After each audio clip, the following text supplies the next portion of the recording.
you? Spawn.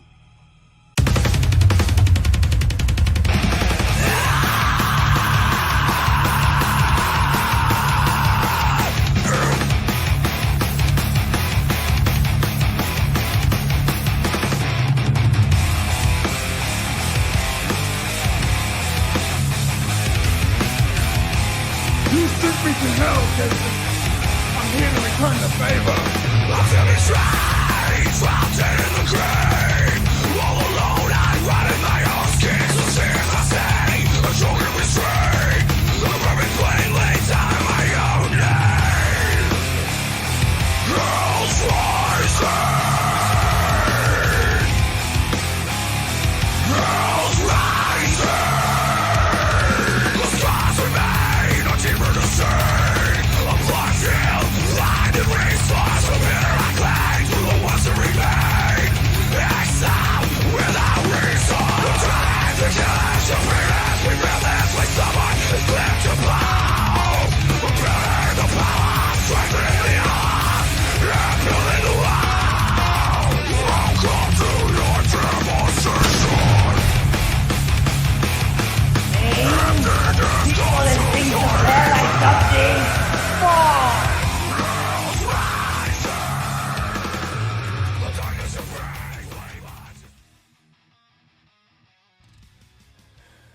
All right, what is going on, everybody? I don't know how long I'm going to be lasting because my computer is weird. So that's why I got everybody else here to carry the load in case I'm freezing and doing all that stuff. But welcome to the Spawn Review episode 43. I've got Sean Aaron here. I've got Zach doing their thing. What's going on, guys? I'm still working behind the scenes. I'm going to let you guys talk for a second. I'm going to dip on the camera just for a second. Doing good, guys- man. Had a great weekend. Worked on Can you type hear me? 1. Yeah, you sound good, buddy. How you doing? All right, Yeah, you sound good, man. sweet. I'm chilling, bro. Long day at work, definitely long day. So I don't even know what we're talking about. What are we talking about? The Curse of Sherlee Johnson. Did you not do the #1. reading? I did. Okay, good. I didn't know what we were talking about tonight, but I gotta tell you, dude, I didn't know how the fuck they were gonna handle that, but that was absolutely hella impressive. Right? It's one of the best books out there. For Talk. that title. Yeah. That's our consistency as well. I Yeah. feel so bad for that girl too. I was like, "Oh, you poor bitch!" Like, Look, this is what I've been saying from the get-go. And let me know if you guys can hear me and all that stuff. You sound great. You look good. Okay, good. This is what I've been saying from the get-go when it comes to the Curse of Sherlee Johnson, that this was going to be the best book that they put out, opposite of the top 4 main titles that they put out, with Spawn, King Spawn, Gunslinger, and The Scorched. After that, I think this is by far tops, because we've been critical here and there of some of the other books that they put out, Yes. right? Rat City, Medieval Spawn, Sam and Twitch, The Violator. Not all of them were bad, but not all of them were great, right? And I said from the get-go, when the Curse of Sherlee Johnson, or No Home Here as it was originally called, Yes, drops, 3 years ago. yeah, original name, No Home Here, when that actually finally drops, this thing is going to be a banger. And I was just judging it off of the premise of the story and the art that was getting put out there by Galapion and Reiki's putting this thing together, and the writing team. And I went into this thinking it was going to be great, and I was not disappointed. Obviously going to hold off on our ratings until the end of the show, but it's, you can probably know where we're going with this, just the way we're talking. But before we dive into it, because I got to make sure my Kindle here is working, first impressions of the book, no spoilers, starting with Sean. Oh, dude, this is like 3 years in the making. Like when it was called No More Land, whatever it was called. No Home prior. Here. No Home Here, yeah. Exactly. Like I was excited. They announced it 2022 San Diego, I believe. Has it been that long? Jeez, that's I believe crazy. so, yeah. Like I don't know why it took so long. Maybe because they're all both artists as well, and they got bills to Could be. pay. But man, I was up all for this. The first time Glapion did sequential work, awesome covers, phenomenal inker, like super talented. Yep. So seeing his commissions were rad, but seeing like what his storytelling would be, like I was really excited to deep dive into that. And man, yeah, I'm excited. I can't wait till we get into this. This is great book. Yeah, Zach, what are you thinking, man? dude, outside of being absolutely disappointed with how the result of this medieval Spawn Kickstarter figure situation is going for me because I don't have it. Wait, what's I going went, on? I Like, went. did they I'm not ship getting. it? I'm not getting the figure, dude. Like, just like long story short, they're not sending a new figure out. Like, I never got it. But moving forward, like, I was like, fuck, man, I really don't want to buy like, another like Spawn thing because like it was just like it's still fresh, right? And then Yeah. so I was like, fuck it, I need to do my homework. I'm not a digital PDF kind of guy, so like whatever, I'll just bite the bullet and get it. I read it, dude. I had to go back and just look at the artwork because Yeah. I read it through and it fucking hooked me. The the characters were great on it. Like, dude, the design for Shirley Johnson, Mm-hmm. Yeah. I wasn't really digging it at first because I was like, I wonder Oh, you didn't like it at first?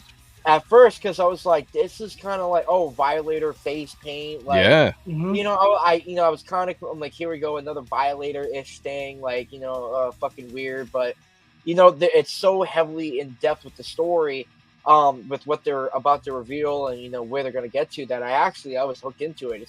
This is one of the situations where when we say in comic books where we complain about things that are in main canon things for evergreen characters that we like grown to appreciate, right? And we're like, here we fucking go, they're doing a thing and it's just stupid because it doesn't make any sense. And like, even so, the Curse of Shirley Johnson, the way that book was handled and the way that she was designed for the look of a character was like, I didn't like it at first, but now I really, really love it because the storytelling was perfect. I was hooked, like beginning to end, and I really want to know where this design aspect of her face like came from. Like, I'm yeah, okay. That's something we can definitely jump in and talk about because I think that's going to be a really cool to kind of dive into the mystery why she looks like the Violator. Not infos. I got questions. Like, Yeah. Were you guys like thinking like this was gonna be like a Wile E. Coyote type of like, No. here's a bastard kid, little girl from hell, and she's I'm gonna No, make man, a sledgehammer, like a Scotty. I Young thought look, this was which going to is be cool, but- exactly what it was like a straight up kind of just dark take because we heard Thomas Healy when he was on talk about it, a year ago or whenever it was that he was on the Spawn review talking about this, and he just briefly kind of mentioned the origins of the story and just seeing some of the art. I was like, this is going to be a legit thing. And like I was saying before, like I think this is the art wise, this is tops to Brett Booth's main title of Spawn. That's for me. Yeah. Right under. Yeah, Brett Booth, and then you got Glapion and his team, and then Reiki's. No argument here. Yeah. So, art-wise. honestly, I'm going to tell you right, and this is exactly what this book is, like 100%. Is it? And it's really fucking good the way they handled it.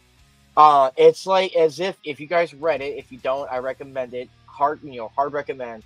Hopefully somebody in the chat read it because we're going to be talking about it tonight. They took the little girl, right, and they're kind of like, what if we did I Hate Fairyland, Scotty Young's comic book, Right. series, Which right? was And we made a darker version of that, right? Yeah. And I definitely, there were some inspirations they probably might have gotten from that. Okay. And because of the way it was dark and twisted, and I know we'll get into it because of the personality of the little girl, like she really is still. She's in an older body, but she still has that same mindset. It's scary, dude. Like, she's still that same little girl in the body of an older woman. It's weird. Well, it's going to be interesting. Let's dive in. Let's say hi to the chat real quick. But I want to dive into a couple things. Maybe it's just the way she's depicted artistically, but I don't know. Is she still supposed to be 8 or is she aged up? We'll find out here in a second. But jumping into the chat, Hail Lalore was number 1 in the chat. It means he was number 1 in the chat, number 1 in our hearts. If my computer can work, that means you are. You're number 1. Nice. Yeah. Did it even play? Yeah. Yeah. Okay. It didn't play on my end. So, Oh, you got some major problems there, rookie. dude, I got major problems. So, okay, I'm glad that played. Hail Laura's here, so we'll play this. Hail to the king, baby. That was porn. That was my bad. That was my bad, guys. Yeah, my bad on that. No, everything. I don't even know if these videos are going to work. Everything is wonky on this end. We got Mark Penguin in the house. Let's see if his video works. So, Mr. Penguin, a penguin is a bird that cannot fly. I am a man. I have a name. And if that worked, his name is Mark Penguin. Great to see you. Great to see you guys. We have Twisted Dreams in the house, and he's always asking. Subject's notes. The extraction theory papers. Am I the only one who did the reading? Tonight we all did the reading. Hopefully, I'm pretty sure. Oh yeah, I heard the the I Prevail guy left. If you know who that is, if you guys care, music talk there. We have Heath Ward in the house, Cosmic Studios. Where you at here? Member of the channel. And I know Paul, if he was here, he'd be like, we need to retire this. And I say no. First member in the chat. Let's go. Oh my God! I'm sorry! I can't stop coming! I'm sorry! Oh, it feels so good! It feels so good to have the members in the chat. And of course, if Heath Ward is here, we're going to play this. Afternoon. Stinks like sex in here. Yes, it does. Let's go. We have Rick Saylor in the house as well. Good to see you, brother. The common thread in all of my failed schemes is human stupidity. People are just too stupid to accept me as their leader. Yo. Pizza's in the house as well. Great to see you. Hey, go ahead. I want to say I was super excited. I'm a little vague, so I'm like feeling really, really good. But I was like, Yeah, that's good. I picked up this, and I know you guys are going to appreciate it because Batman and Spawn just kind of go hand in hand sometimes for certain things. And this is All right, what you got? It's a big key issue, dude. All right, normally we don't interrupt the chat, but we can go for you. Let's do it. Oh, Is that shit. your first Nice. Raz? It's second appearance of Ra's al Ghul. Oh, okay. Neil cool. Adams. This Nice. is where he fights Ra's in the desert for Talia al Ghul. Beautiful. Nice, man. Like it is fucking Classic. it's a big key, yeah. Good. That's awesome. But that's We got Michael Pritchard in the house. Great to see you, brother. He says, I'm here. Let's start. Well, yeah, Okay. depending on when you jumped in here, you're right on time because we were starting late because my computer is stupid. Eric is in the house. The resident Spawn expert is with us today. Great read and art, he says. I agree. We're going to dive into it. Definitely let me know what you think, Eric, too, in the chat as we're going with the story. We have Christopher Bouchard's in the house. Welcome, my friend. Sheldon Martin is jumping in here as well to say hi. Pegging isn't new for me, friendo, but it is for Disney. There it is. Going slow, but we are going. So I thought I had it ordered at my LCS, but it wasn't there. Now I have to wait for the second printing to get sent. Oh, that's a bummer, man. If you don't mind, go get the digital version of the book. No. Get the Now fuck listen, out of here, listen, man. listen. Sales. Calm down, Zach. Just calm down. Everybody knows I'm a physical floppy guy, but the digital version is nice to have. And I'll say this: I read this digitally before I got the physical book because this book drops at like midnight on the day it's going to come out, so you can literally read it before you even have to go to the store like No, that. that's fucking whack. So That's whack. I Don't get it treat through Kindle, like a same goddamn price as the movie. stores. I'm just saying, dude. I was anticipating this, and I wasn't going to wait. As soon as it dropped, I read it as soon as I could. Got Edwin in the house. What's going on, brother? Good to see you. Yeah, brother. A couple dudes just going at it. Wait, out in the desert with their shirts off. Hell yeah. He knows. Okay. Oh, Tuesdays. All right, let's do it. This is where Gold takes advantage of Batman. Oh, yeah, I am. How did he take off his costume but still leave his boots on? Hey, that is a mystery. That is the mystery. I'm a physical floppy guy, too. Also, the single issue comics. You know what's going on. I would run the little rim shot there, but my computer's being stupid. All right, let's jump into this. Let me see if my thing is going to play here. We'll add this to the stage. Maybe, possibly. If not, Sean's got a backup here. Let's see what happens here. Up. There we go. All right. Here we go. Okay, guys. Yes. As we said earlier, The Curse of Sherlee Johnson was originally titled No Home Here. We've been anticipating this book for a long time. I was extremely excited when it dropped, ran out, or actually downloaded it, read it right off the bat, ran out, got the physical copy as well, and was not disappointed. So we're going to jump into this, and we're just going to get going because we're running late on the show. This is, okay, if it decides to move, here we go. Possibly. Is it moving on your end? Nope. No, it's a bunch of crap is what it is. Fizzle sticks. Fizzle sticks. Come on, come on, come on, come on. Here's the thing. I have a computer. Every time it updates, Yeah. it restarts.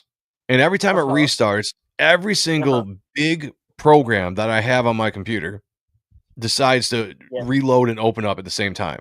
And my computer can't handle it. So like everything, all the video editors, all of the, Photoshop, Adobe, all that stuff is just trying to open right now. And I'm trying to like close it all down and it won't let me. So anyway. Is it like time for a new computer at that point?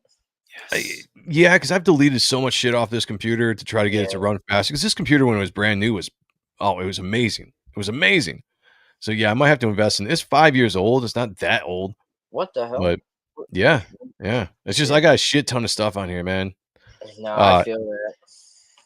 Anyway, so here's the cover of, or at least this was actually the cover I got as well. Number 1, The Curse of Sherlee Johnson. Really, first off, right off the bat, I love the artwork. It kind of has a little bit of the Capullo feel, but not, obviously, because, Galapian was Capullo's inker for years. Mm-hmm. So he's going to probably carry some of that tendency. I mean, how can you not pick up something from the guy that you inked for years, both in Image and at DC? Sure. But it's also got his own kind of feel to it. A little bit of that kind of cartoony stuff that you get from McFarlane and Capullo, but also his own kind of touch and feel to it. Like, a lot of legs are skinny. Like some of the proportions of the bodies are wonky, but in a good stylistic way. Yeah. I can imagine if Galapian's listening, he's like, I hope these guys better not be talking shit. I swear to God. Like, I'm coming to fuck them up. Hey, I'd love to get everything I had into this. Yeah, I'd love to get Galapian on the show. Yeah. What's that you say, Joe? My legs are wonky. I draw wonk. Is that knuckle cracking in the background? All right, here we go. Script and plot by Daniel Enriquez. Art Jonathan Galapian. Colors by the great FCO.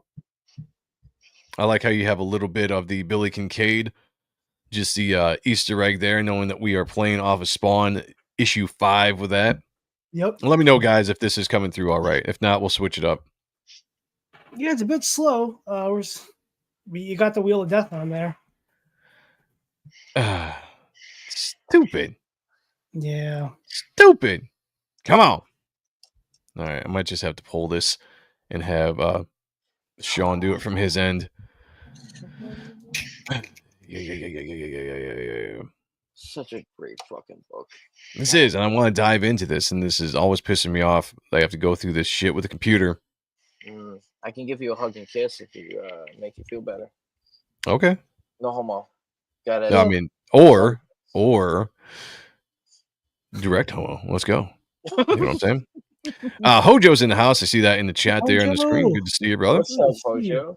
He says, "Is this book worth my time?" I believe it is. I would say so. Yeah, dude, absolutely. I honestly, there's few books I'll go out of my way, like, because every week we're like, hey, this book is definitely 10 out of 10. But is it a comic of the year, right? And I think that's on a whole different scale.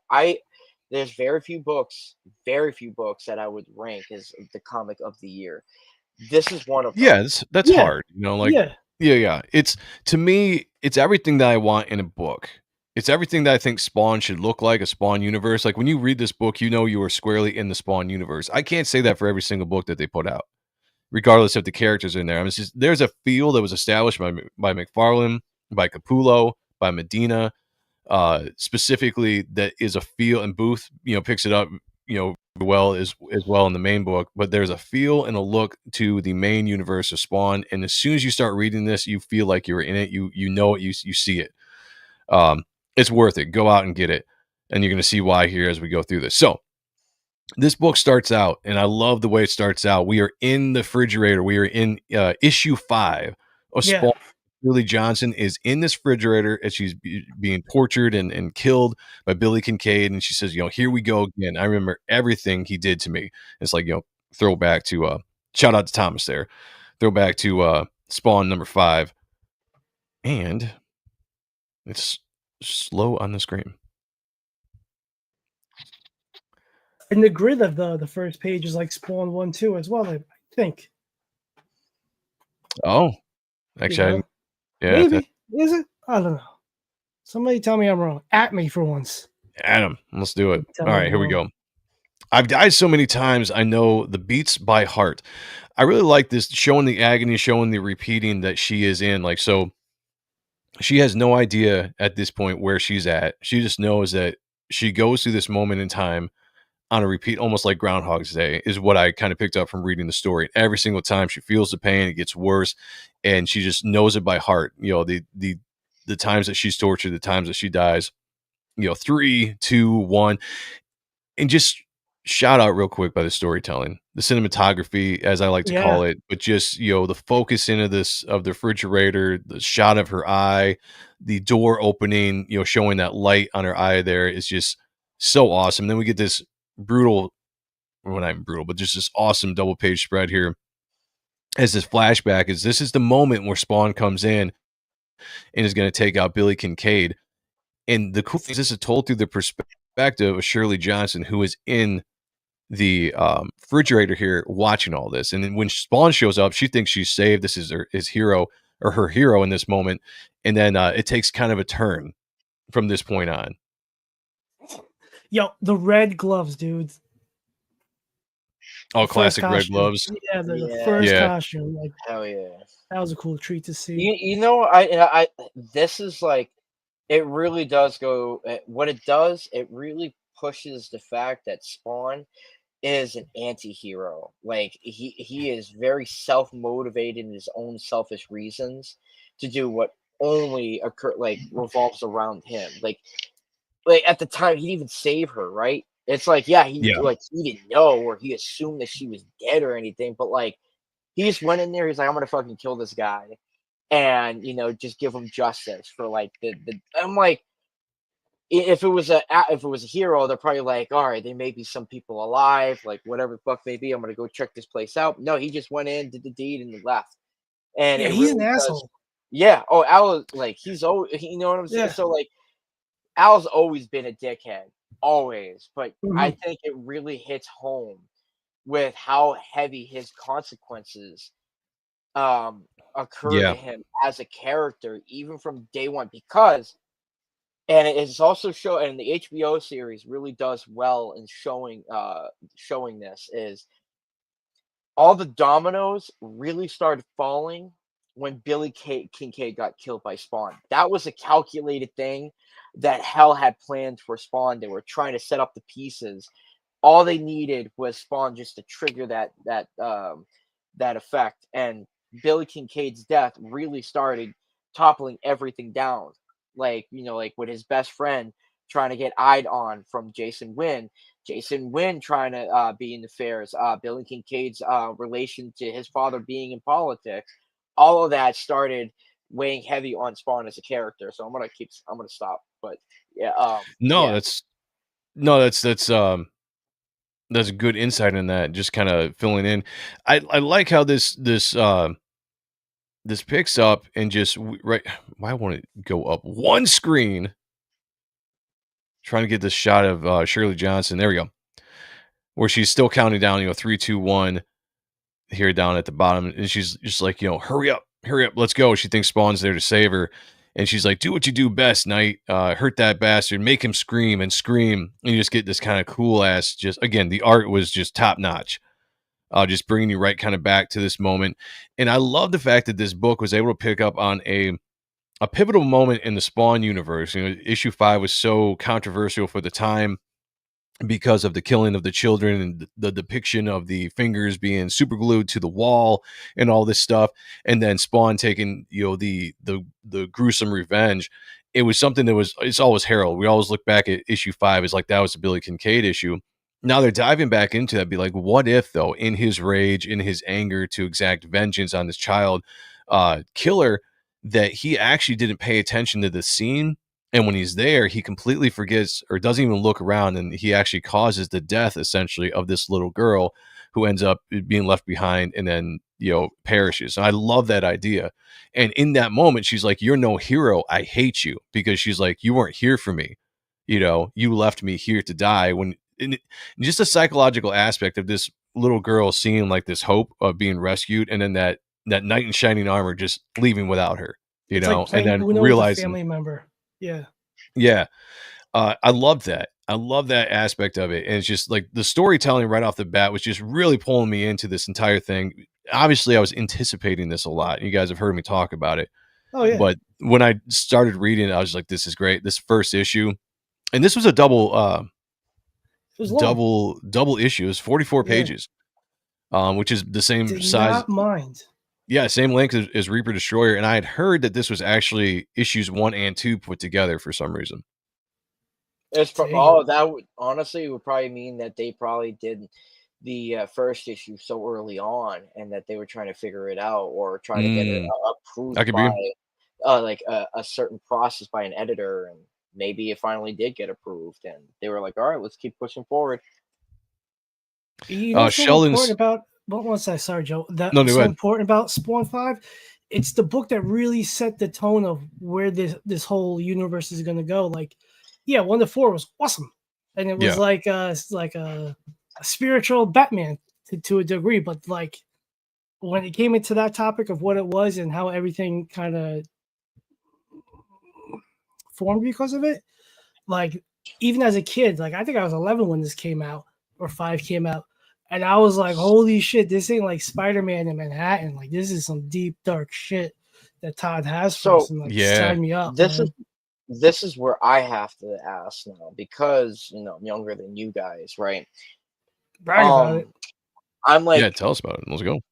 I'm curious because I think Spawn really kicked off is when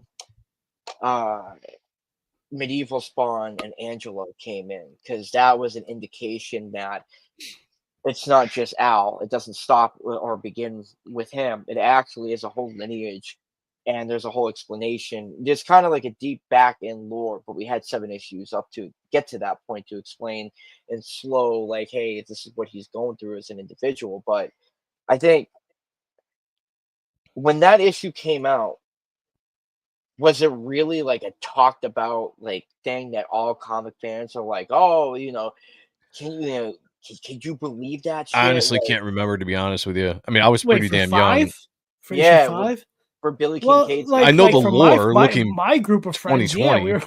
we were like, did you fucking believe this? Like, it was sick. Yeah, it was a small And I group didn't that was have in the any. comics. I didn't have any comic friends at the time. I was the only one I knew that read comics. So all I remember was reading it and just having There these was no thoughts I Twitter. had. There was no, like, if there was message boards, like Wizard was just starting out, so like we couldn't go Yeah. to the message boards and be like, "Harumph," like that was not there. So talking to like 3 or 4 of my buds about it was the furthest I would get. I got It's you. a different world. But yeah, man, I thought it was awesome because being a Todd McFarlane fan and it's now Spawn, like, and seeing how deep and dark, like that was, I think, what he wanted that Wolverine Wendigo series to kind of go. In the Spider-Man, Absolutely, this was kind of a precursor when some of the gore that you saw in that one for Marvel. You can't say pushing the topics limits like out loud now on YouTube of what they were. So it's like a kidnapper. You didn't say what he did, blah blah blah blah, like filming in his pieces. But with Spawn 5, it was more out there of like that's what it was. Thank you for not giving me the details, but I mean, and he did a good job. I mean, the fingers being glued, the Shirley Johnson's hair, because that's what he was when Kincaid was wearing it on his head. That wig, that's supposedly Shirley Johnson. So they really went all out, or Todd went all out on that. Eric shedding some light here to a question that I had. So thank you, Eric, for bringing this up. I guess I missed this. He said in issue 5 of Gunslinger would explain why Shirley Johnson has Clown's face as paint. Clown had a contract with Billy Kincaid for every child Billy kills. Clown gets the souls of each child Billy ever kills. So that's That I makes missed sense. that's Okay. yeah, no, Okay. that's a Cool. great Key. insight there. That's Thank key. you. Thank you. Thank you. Yeah. Oh, Yeah. that was okay. All right, that explains it then. All right. Ah, damn it! I just, you know, like, listen, I mean, I know we're all Spawn fans, but fuck, man, I think one of the coolest things about comic books is that they're able to refer back to certain issues. Like, hey, you know, this is like the back part of like what you're seeing. Read this issue. You know what I'm saying? Because Yeah. Yeah. you know, if that was in this, I would have been like, oh fuck, cool. And if I had that, which I do, like, I would have been like, I would go to that issue and read that Yeah. again, and I'd be like, oh shit, this is great. So yeah, Eric saying the clown owns Shirley's soul, like one of the clown's Hellion. So awesome insight in that. That makes a lot of sense. That fills in a Yeah. lot of the blanks here. Jammer Blackwell's in the house. What's going on, brother? Good to see you, man. So this says, she's like, Christ, it hurts really bad, and every time I come back, it hurts worse. But why not this time? Am I getting better at dying? Like, I like the thought process of this little girl. You know, like she realizes she dies every time she comes back, and you know, like, am I just getting better as it? You know, it doesn't hurt this time. Maybe his green light is still burning inside me, changing me into something I don't want to be. And then then she escapes from the fridge. I'm assuming for the first time. I gathered, or at least that's what I thought in this story, that this is the first time that she's actually getting out of the fridge in this scenario. I could be wrong on that, but that's kind of how I took it. No, same. I just want to say I like the fonts. I like the letterer, what he's doing, and like the words he's bolding out. Just Yeah. like the beat that it has to it. So And, shout out to the letterer. Who is the letterer? Let me look here. And they do something really interesting, like artsy fartsy with the letters later on as well. That I thought was cool. It's like a color over, but then kind of lightly, like they lowered the opacity to a degree. Oh, lettering is And World Design, so it's actually a company, not a. The whole world did this. Good for The whole us. And World, the whole world. Yeah, that's right. Oh, and the world. Oh. That girl reminds me of a character from Nightmare Before Christmas. Sure. Great point. Like, it does have kind of I could see a little bit of a Tim Burton kind of feel to this. Go ahead, Zach. You know, it really it kind of like is a kick in the stomach a little bit with this issue, because it gets your brain going. Like, it's a high thought, right? Where, you know, like, oh shit, you know, this bitch is dead. This girl, you know, she died when she was a little girl, right? And you know, there's a point where it's like you're like, oh, when you die, and then, you know, like, does your life repeat in a certain moment that you deeply regret over and over again because that's part of your penance, or is it, you know? And another thing too, you have really no concept of or understanding of physically what you're gonna look like or what Regret you or are. fear. And Regret I'm just or like, fear. it's kind of weird, like, you know, this book, it in the back scene, it really pushes on that, like, you know, even the innocent, regardless, can be the victims of higher beings beyond our control to fuck with whenever they want to, and it's crazy, dude. All right, that's awesome. But do you think it's regret or fear? Because like, I don't think she would regret this. I mean, think when she you're a fears the little fuck kid, out of it. oh yeah, Yeah. when Fear, you know, you're like- a kid, you fear what you don't understand. And Sure, she had sure, but no I don't think she would concept of regret. how yeah. evil this dude was. So of course, like, it's nothing but that. You're right. Yeah. So we get a good shot of Shirley Johnson for the first time with the clown face paint. You know, now that we've kind of figured that out because of Eric, appreciate that. And she grabs her Teddy T, which I like that she's got like this stuffed animal sidekick because it just plays into the 8-year-old girl, you know, and being a father of a 6-year-old child who's always bringing around stuffies and stuff like that. Maybe I connected to this story a little bit more emotionally to what this girl is going through, you know. So, but yes, she has all her fingers, Sheldon, and that was one of the things that she talks about where she doesn't understand why. And I think it's maybe in this, like, every time I come back, I'm still in one piece with none of my fingers missing. Why? And that's the whole thing. What is it with this girl? Why is she, you know, dressed like the clown? And why does she have some of the powers that we're going to see her have? And then she picks up the cleaver that was used to, like, you know, chop her all up, and she sees herself for the first time. You know, I like her expression here. It's just like she's like, these blue marks, I look gross, but I feel strong. You know, it really sucks because to think for her to actually have the realization that she has all the things on her body. Still, how many times do you like? She had to die for how many years for her to catch on to that point alone. Yeah. It's an instant thing. Like you're like, oh fuck, like I've lost my body parts, right? But then you're replaying this hellish nightmare Right. over and Like over she again. remembers every time that her Yeah, fingers were chopped off and everything else that yeah, happened to her in this gruesome murder that she or when she was murdered and everything. Like she yeah. remembers And that she's in the happening, has to fridge. relive it over and over again. Yeah, and she's in the fridge, bro. Like Yeah, yeah. thinking that, like, oh, I still have my fingers. Why is that? Like, Yep. oh man, dude. Like, I don't know. Some of the dialogue It's dude, it's actually good. Mm-hmm. hit. Yeah, like that's like I was so blown away by this when I read it. This is by far so much like a step above some of the other stuff that they put out there in the Spawn universe stuff. That was just And this so guy's an inker. I don't know if this is his first time writing anything or what have you, but like his trade by the end of oh, the day is an inker. again, Ricky's on too. I mean, that would be I would Yeah. love to talk to him in general about the construction of the story. So she gets out, and I guess she has been out before because I forgot this part because once she gets out of this house, and I love the art, by the way, it's just amazing. But she gets out and she's just like, crap, crap, crap. They're coming. Should have been long gone by now. Stupid. Good instincts, my ass. Like she realizes she's kind of fallen behind. Maybe she's gotten to this point before. And once she gets out of the house, she's always getting chased by these like shadow wolf, creatures, I Uh, want to put a note to that. She's go ahead. swearing. She's swearing. Did you catch on to that? Th- Did she swear? She's swearing. She said crap. Doesn't Oh, matter. stupid She's like, instincts, my ass. Yeah. yeah, the ass crap. Like these words. She's a little girl, dude, right? And it makes me think that like Supposed to be. Yeah. he picked up these words from Billy Kincaid when he was Could spending be. time with her. Couldn't have been through her That's a good parents. point. You know what I'm saying? Like she's so out there because a kid would know better than to not to swear, right? It's like something that is complete no. So like you got to assume that she may have had a good upbringing, being a young little girl so far, and Billy Kincaid being tainted, doing what he did. He probably had some interesting dialogue with certain words of choice, and Yeah. it makes me think that like Shirley Johnson picked up that that dialogue from him, having to Or she repeat that over. Sure. Like I know or bad. she's just an evil What? ass little white kid. Hey, She yo, said, "I know everybody in bad the things lurk in chat, the dark."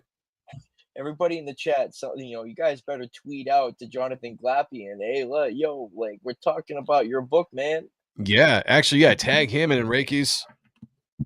Let them know that we're looking at the book. And if you guys go out and buy this book after you watch this, let them know that you purchased it because you watched it here on the Spawn review. Shout out to Heath Ward who did that with the Creech trade paperback. Tagged Capullo in that. Let him know that he got it after watching the Spawn review. So shout out.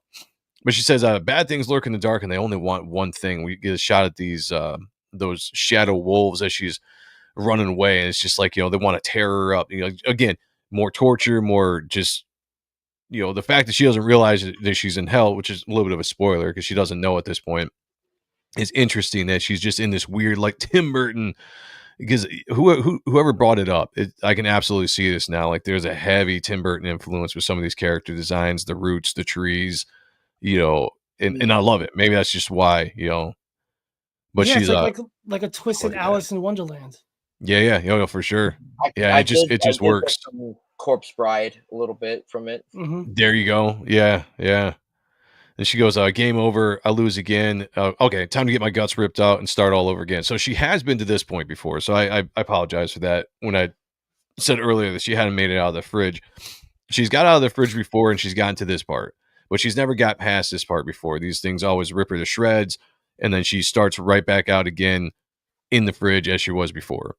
So the fact, and this is another interesting point that they really stop it because her mind state isn't broken yet. As a kid, she still has some willpower to her, even though she keeps failing. She keeps she's dying, going Mm-hmm. through that horrible she's as a kid, she still has some faith. that, maybe if I try again, maybe things will be different, right?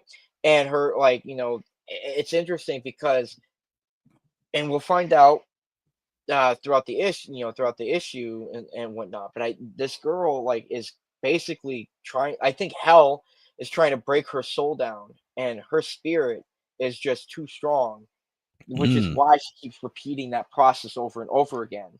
Because children are just innocent; they know no wrong. So You how, know, it's harder souls to take, but they're the easiest ones to grab. You just have to break them down, and it's harder because it takes longer. yeah, that is interesting. I hadn't really thought about that. Here's the thing, and this is why she gets past this point where she always gets killed. We have a throwback here, and out of nowhere, you hear this faint voice in the background saying, Yeah. "You're holding my powers. You're holding a bomb, or you're not holding my powers. You're holding a bomb." And she's like, "What?" We get the green kind of outline of the panels here, and this is a throwback moment to Spawn 301 when he Nope, detonates. 300. Is it 300? Okay, I thought it was 301. 300. Well, Okay. 301 is the continuation of that moment, but 300 is like the But it happened beginning. in 300? Okay, Yeah. gotcha. And so she's hearing this event as it's happening. The count 3, 2, 1 recognizes Spawn's voice. As she says it right here, she's like, "Spawn," because she heard his voice when he came in and took out Billy Kincaid. So she's recognizing this is happening. And so this is a book that spans into issues 300, the events of 300, 301. And that is what is that whole big explosion, the Necrobomb or whatever it was that he detonated, is what leads her to being snapped out of this reoccurring nightmare, this Groundhog's Day event.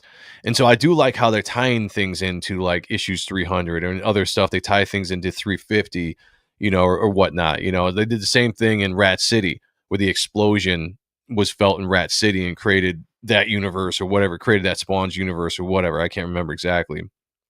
But we see this event as she is experiencing this explosion in hell. It says, I am loving his Capulloisms or his Yeah. layouts. Like, this is phenomenal storytelling. "Oh yeah." Like, really deep shit. Like, for his first I mean, crack, really awesome. he picked up from the best. Inking Yeah, yeah, Capullo yeah. for years on Spawn, The Haunt, Mhm. or not in Spawn, so The Haunt in Well, on no, Batman and stuff. he was he worked at Crime Lab. He was part of Mickey's Oh, did he? team. Okay. Yeah. So Well, that's my bad. Okay, so he was. So no. yeah, so he's been with him for a long time and picking up all these things. So I'm highly impressed with the Oh, yeah. storytelling, not only by Galapian but by Enriquez as well, with Yep. the scripting and all the stuff. All the beats are good. The mystery is good. I'm intrigued by the character. I'm brought into the story. I like how it's tying into the Spawn lore. So we're firmly in the Spawn universe, except we are experiencing brand new characters, except for a little bit of a cameo that we see in the book between by Spawn and Billy Kincaid. But we're getting introduced to Sherlee, and in a second here, as she's kind of standing up, and she still has to deal with these shadow wolves and everything that's going at her, and she ends up getting knocked off, I guess, into this great chasm that was opened up. And she was like, maybe things are looking up for me. And it's like, nope, I guess Yeah. I should have known nothing changed. It's been rigged the entire time.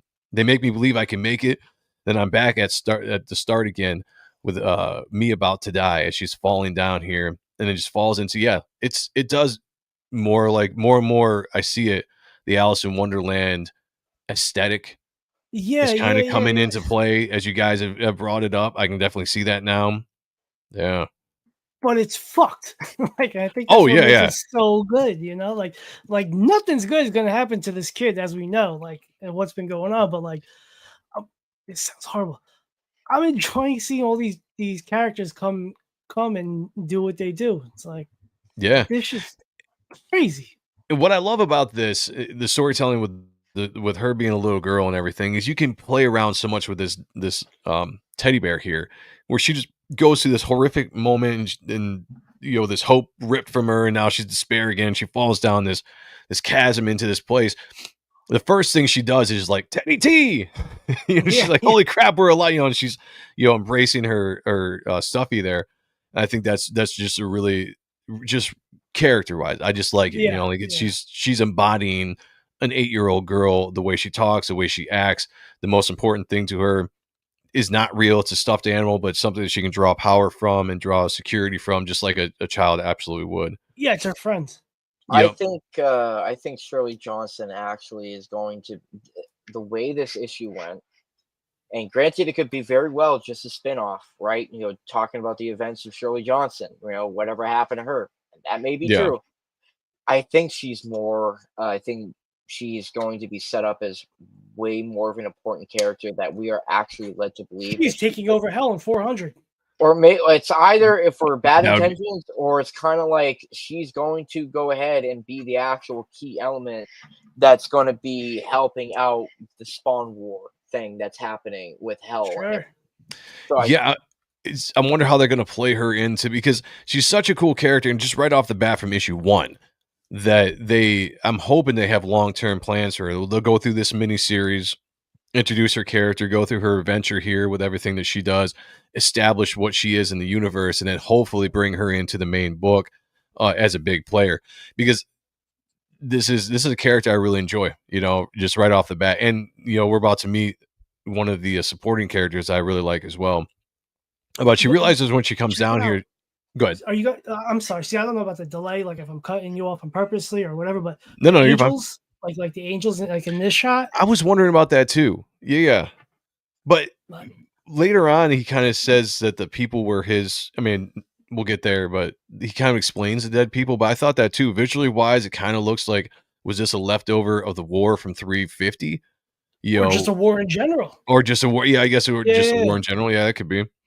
But she realizes that all this junk and stuff that she fell into is actually the dead bodies of people, and she's like, again, ramping up the terror that she's going through, this nightmare. Think about when you've had nightmares as a kid and it just keeps getting worse, and all you're trying to do is run and run and run. So they did a really good job of bringing that out and just showing that kind of horror, the different things that she has to go through as she's down here. Just seeing these just wicked demon-like creatures all over the place trying to get at her, So well done storytelling. Yeah. And again, just a little bits of like cartoony aspect to this twisted dark art. Again, brings in great beats of Capullo, but also has his own unique style within it. So it kind of gives you that familiar feeling, but also something new. That's just we're not seeing the same old thing again. And as far as the rest of the art goes, besides Brett Booth in the Spawn universe, we're seeing some of the best, in my opinion, stuff in a book. Oh, yeah. This is the way I think all the books, not this style, but this is the kind of storytelling, the kind of style, the kind of art that you should see in the Spawn universe. Like, it's dark, it's just stylized and gritty, as she is starting to be devoured here by this shadow creature again. And then we get this shot right here of this new character, and I just he's cool. Yeah, just great design. I like hoods and capes. I thought he was gonna have a mask, and I think that was the only thing I was kind of like, oh. Yeah, I get you on that. Like, it would have been cool if he had a mask, but I do like the fact that just artistically wise, he can draw that heavy silhouette with just the eyes and the mouth showing. So you can kind of get that mask-like feel from far away. And the scar. Yeah. I think the scar plays off the mask with the silhouette that you're going for. It's that thing that you see, like, who it is when you see it. Yeah. So this guy hears Shirley. He's turning around. What's going on? He's just standing amongst this, carnage, a bunch of severed heads, and he's holding this this object right here, which I don't know if we actually figure out what's going on in this issue with it or not, but that's something significant, I'm assuming, that he's holding. He's got this wicked ass sword, very fantasy, Final Fantasy, just visually, they're touching on all the right beats, I think, in this book. As he's figuring out what's going on, coming to her rescue here. Let's get through to it. Yeah. Just fun. Look at that. Look at that. Look at that detail. Look at That's that. great. Energy, that Love it. composition. That is fucking comic books, man. That is awesome. Yeah, that's sick. Oops. Did I go too far here? Go back And again, looking okay. at the way that comic books are done nowadays, because like again, I love going for old comics, dude. I love shopping for old books, and every time I open up a comic that's like anything from pre-80s, 2009. anything Mm. pre-80s is like, it's got that, even like, 70s, 60s, the older you get, the more simplified in the storytelling boxes. It Yeah. Oh really yeah. gets to Yeah, me, yeah. where you read like the modern comics and you're kind of like, why is it so different? And a young person can't quite answer that, but we know the history behind why they decided to break the boundaries and the barriers of what comic books, even at the people at the time, thought that this is the actual system you need to go by. And no, you just have to break it. Yeah, and I think I think all too often now in modern comics, they have kind of reverted a little bit too much to boring page layouts when you look at like the big two and whatever. Not all of them, but they're trying to go a little bit more standard. They're still stylized, but they're a little bit more standard boxes and everything. Where you get something like this, and It's the manga-ish. boxes are yeah. It's stylized. It's all stylized. It's giving you something fun to look at besides Hmm. just the art. You get to look at the construction of the page, which what I like as a comic book artist and as a fan looking at art as well. Eric says if you want the first book cover of Shirley Johnson, Teddy and the Stranger, Spawn kills everyone 4B. Also has a hidden gem of Spawn sperm drawn on the cover. Oh, nice. Nice. Nice. All right. Love I know that. Rick Saylor, if he's still in the house, was a big fan of the Spawn Kills Everyone series. Mm-hmm. So the stranger comes in. What does he say here? Let me go back. He said something as he's jumping out. Oh, this is Shirley Johnson. All right, she's talking there. She's like, is that light? I'm out. The monster, they're gone. So she actually got swallowed by this monster until the stranger came in and just chopped this thing to bits and did his thing. And you get this really cool interaction and then just this art. I'm gonna scan this. Look at this for a second. Like high fantasy horror stuff. I mean, this was very inspiring for me as Mm-hmm. I'm currently drawing issue 2 of Reaper Destroyer. There's a lot of things that are happening in this issue that are kind of inspiring me for some of the stuff I'm doing in Reaper Destroyer because it kind of goes along a similar visually of what I could do. Not that I'm going to copy this or anything, but just some of the stuff Yeah, I'm you'll seeing take here, I'm like, elements. yeah, That's for elements of certain. stuff. I'm like, man, yeah, I could see that fitting. I could do something like Yeah, that. yeah. But she says, But Mister, one sec, one sec. go ahead. Yeah, It's a good reminder because we're all creators of our own shit, but like how not to stay conformed or worry right. about not going two balls of the wall for a certain panel layout design. Just fucking have fun. And that's where we got into this was the fun fucking aspect of it. And not caring if nobody realizes whatever, just they're too smart for their bridges. We're drawing fun fucking comic books. Yeah, This and is great that this is coming out, like that's a hell yeah, great way man. to put it. And this is a fun fucking comic. Like Yeah. it's even got like those elements of like Roquefort kind of just Yes, yeah. design Yeah. elements to it, And go crazy. Like don't Yeah, just put it out Does- there, it doesn't matter like the type of book it is or whatever. Like just fucking have fun. Make to add into that, sure. when we read comics, we just put it in a fucking sleeve and we're like, that was a great book. That was really, Yeah. really great. And we talk about it and then we'll move on to the next thing. But the current, like, this book is one of those, gems where you out of your whole collection, you're gonna go back to it, you're gonna open it up, you're gonna look at it again. Without a doubt. Yeah. And then you're gonna put it back, you're gonna go through your collection again It's to like find Darker it. Image. Yeah. Yep. Oh yeah. Yeah, these if I was I mean, even as an adult, this is a book that spoke to me, obviously. But even if I was a kid and reading this would be one of those books that would just be stuck in my mind because Oh, without a doubt. of the art, the story, the colors just make everything pop. Mhm. She goes, Mr. Please, can you help me? I'm trying to get home. And I love this part because this is the throwback to the original name of the book where he says, home, kid, you're in hell. There is Yeah. no home here. And that was the original title of this book, No Home Here.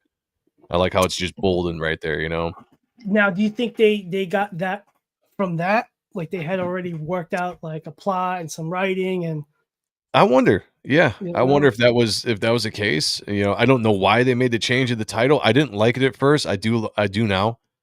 The Yeah, Curse of because Shirley Johnson. I do like it now, but at first I was like really getting into No Home Here. I was like, that's a cool name. It's just yeah, it's a cool name. You don't really see that as a title of a book too often. And I was getting into it when they originally changed it to Curse of Shirley Johnson. I was like, I don't like it as much, but now I really do. Now I do. well, they didn't really tell you what it was about. They just said it was kind of a post-apocalyptic Spawn book. And you're like, okay, cool, like a Walking Dead, post-apocalyptic to whatever degree. But with Spawn, it's hell. So like, cool. Now it's like it's the member berries of Shirley Johnson. I don't even know if that was her fucking name in issue 5. Like, Right. this is the first. Like she could have been fucking Mary Booth for all I knew. But And it's an important point in the Spawn universe. And so she's like, she's like, of course I'm in hell. Like it all makes sense. It's all clicking in her mind now. And she's like, but for the first time, I'm not alone. And she's like, I can finally get the fuck out of here. And that was in my thought process going to be the end of issue 1. Because Yes. that's a good cliffhanger ending. You just told her, you set up the story, you introduced the new character there to be her running mate, and now you end it, you move on. But they gave us a double book here, so I'm pretty sure they took issues 1 and 2 and put them together. I don't know that for a fact. It's set up like that. Like with a quote, like Right. once you get like a quote in the book or in the back of the book, like you're donezo. Like It's kind of like the Immortal Hulk. Every single issue you read, there was a biblical quote to go in accordance to what that issue was about. Yeah, sure, but like you wouldn't expect to get part 2 or issue 2. The next page, you'd be like, what? Unless it was like some like trade or graphic novel. Let me say hi to some of the people jumping in. Twisted Dream says, man, if that's hell, I want to go there. I don't know if I still want to go there. Yeah, you fucking well. If I had the power to survive it, sure. Dennis Kelly's in the house. Says, what's up, Joe, Dennis? Sean, Zach, and the chat fam? Right to the acid trip. Let's go. Yeah, I agree. I haven't taken acid in years, bro. I was too scared to do it. I never wanted to do it. I don't like. I'm scared of my own mind, man. Yeah, I heard bad stories from people doing it. Really? Jeremiah, you haven't had the right tablet then. Jeremiah Blackwell says, yeah, the whimsical art is really cool. Yeah. He just said the whimsical art is really cool. And Sheldon Martin says, maybe they'll throw a Legend of Shirley Johnson in the lettering. Let's do it. Is that foreshadowing? She gets to go. I mean, she should at the end of all this, unless she becomes like a really evil character. I mean, I would imagine. Yeah. Do you want to see her become like a scavenger of hell, or do you want to like? I want to see her redeemed. Her justifiable redemption. But she doesn't need to be redeemed. Well, not redeemed. Go where she should have gone because she was an innocent child, right? Yeah, and she should have gone to heaven instead. If it wasn't for the contract.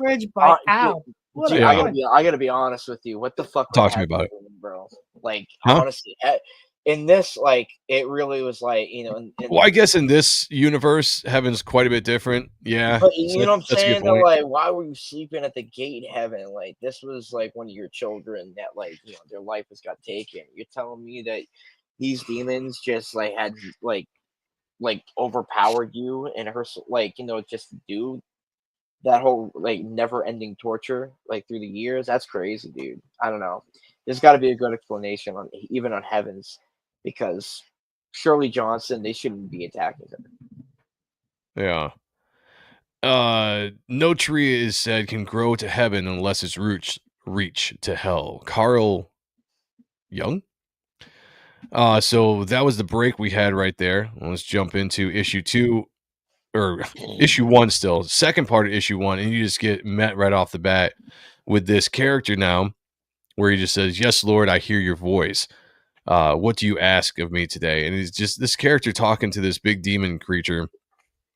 With the city on his back. With a city on his back, just how can you not love it? How can you not love it? Like, look, I make fun of the actors and actresses at the Met Gala that had pianos and whatever on their back, but demons definitely deserve to have cities on their backs. Like, that is awesome. And so here we find out, he says, very well, my lord, at once I will find the girl. What should I do about the brute? As you command, I will bring them to the carrier.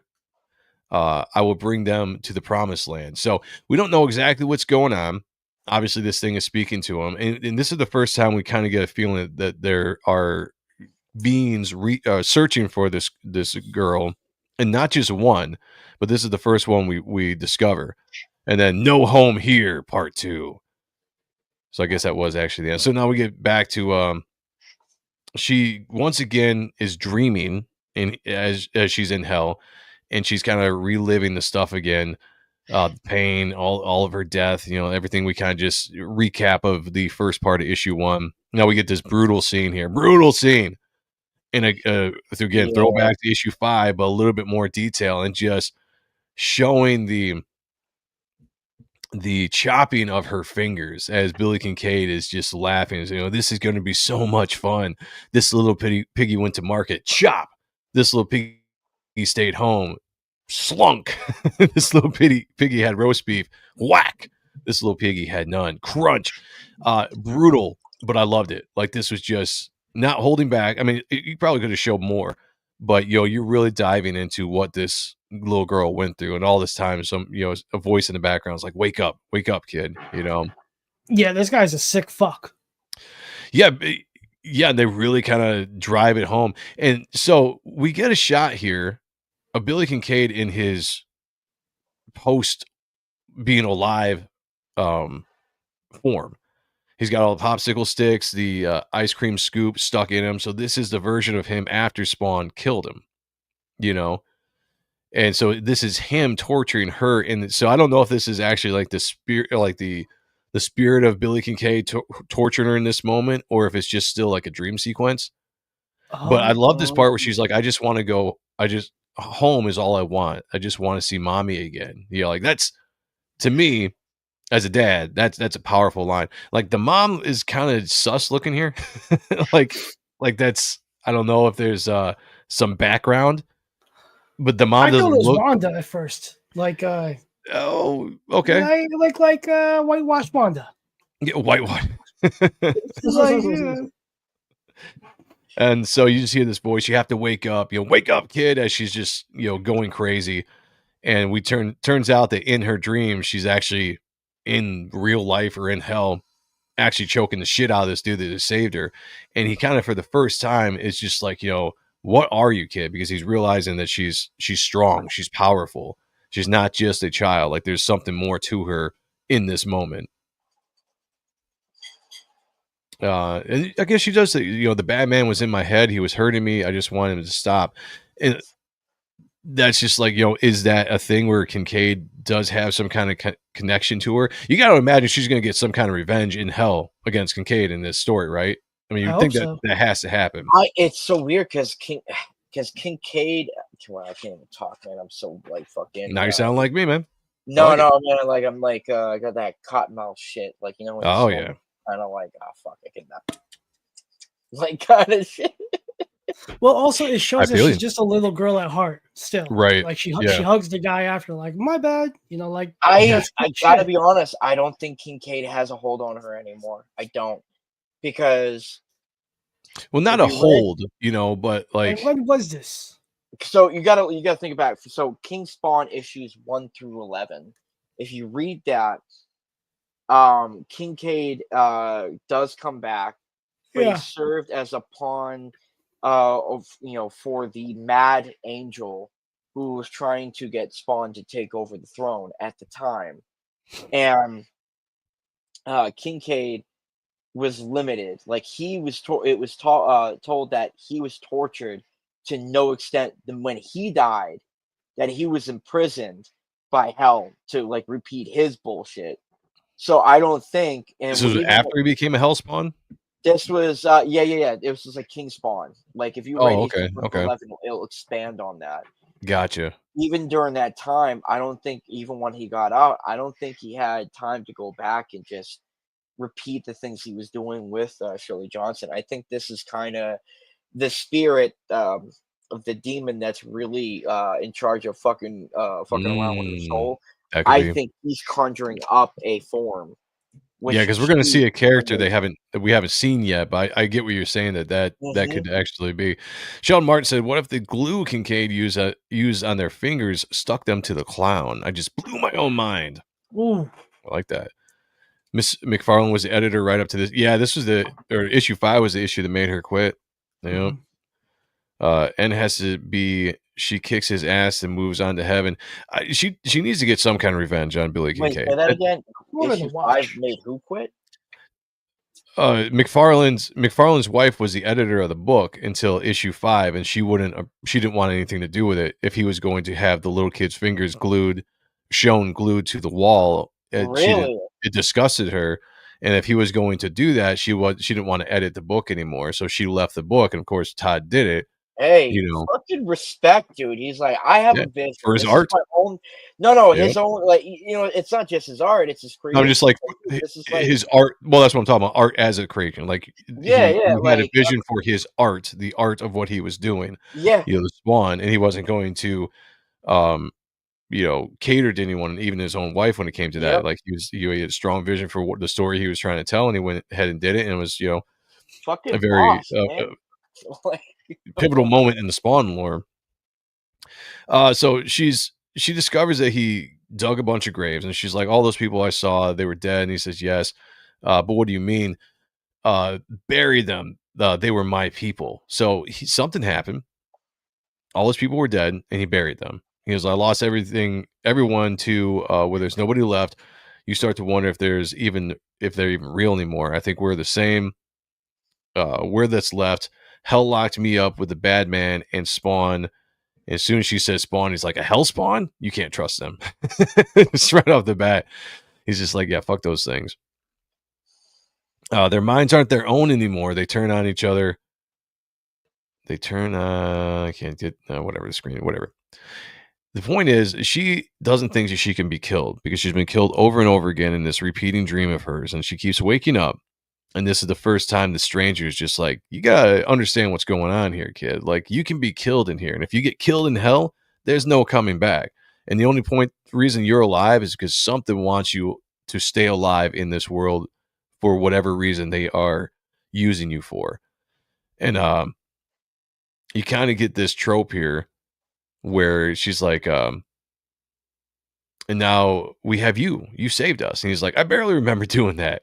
He's, this is like the whole, what would this be? The reluctant hero.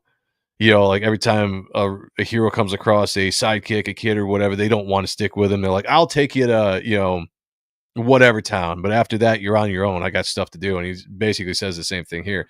He's like, we're not the same. You're better off forgetting I exist. I'll get you somewhere safe. But after that, you're on your own. You're like, very tropey, but I like it.